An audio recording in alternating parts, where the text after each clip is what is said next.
Hallo zusammen, ich bin Lara vom Foodblog Vanilla Crunch. Es interessiert mich alles rund um die Ernährung und heute Abend wird gegrillt.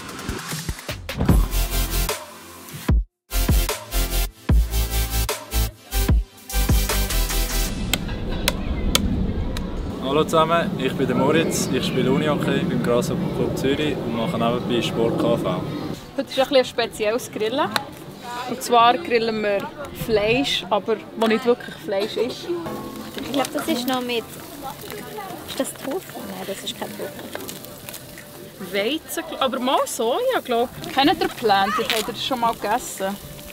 Gegessen nicht, aber schon mal gehört. Schon gehört? Ja. Das ist ja das Poulet, das einfach aus Erbsenprotein ist. Und man munkelt, ja, es schmeckt wirklich wie Poulet. Ja, du, geben wir ihm eine Chance. Und sonst greifen wir dann auf einen guten alten Maiskolben zurück. Das ist der abgeschnitten, oder alles, was wir nicht haben. Ich glaube, das ist schon fast da.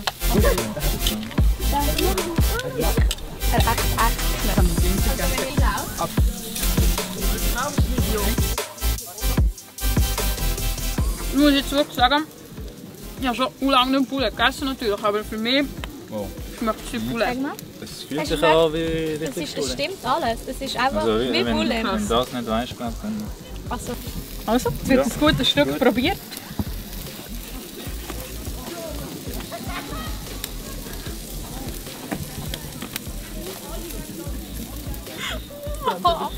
Es ist echt wie wenn du in einen Burger beißt.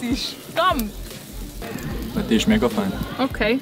Und die schmeckt irgendwie auch richtig nach Fleisch. Okay. Ganz ehrlich, ich glaube, das ist mir einfach schon fast das Fleisch. Also was super ist, weißt, für die Leute, die wirklich Fleisch wollen und so, aber wenn du halt so nicht so auf eben Fleischgeschmack stehst und so, ist... Viele Kollegen haben den Film Game Changer gesehen Okay. und nachher gesagt, ja, ich esse jetzt kein Fleisch mehr. Ja. Aber für mich hat das irgendwie so, ist das viel zu wenig gewesen. Okay. Also wie ist es denn für dich? Du bist ja Sportler. Ja.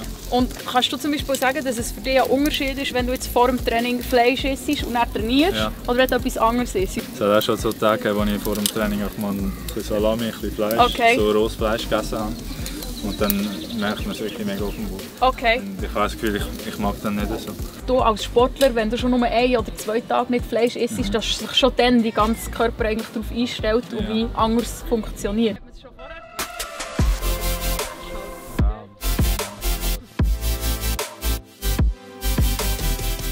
Das könnte ich mir gut als Alternative vorstellen und eben der Burger ist mir schon fast zu krass und die Wurst sowieso. Ich finde es fein, vor allem die Mexican-Wurst. Okay. Die Ja, hat mir cool. jetzt am besten gepasst, ja. Ich finde es so schön, dass beides nebeneinander existieren kann. Also weißt du, du musst nicht vegan grillen, aber du kannst wie, es darf wieder zugehören, oder?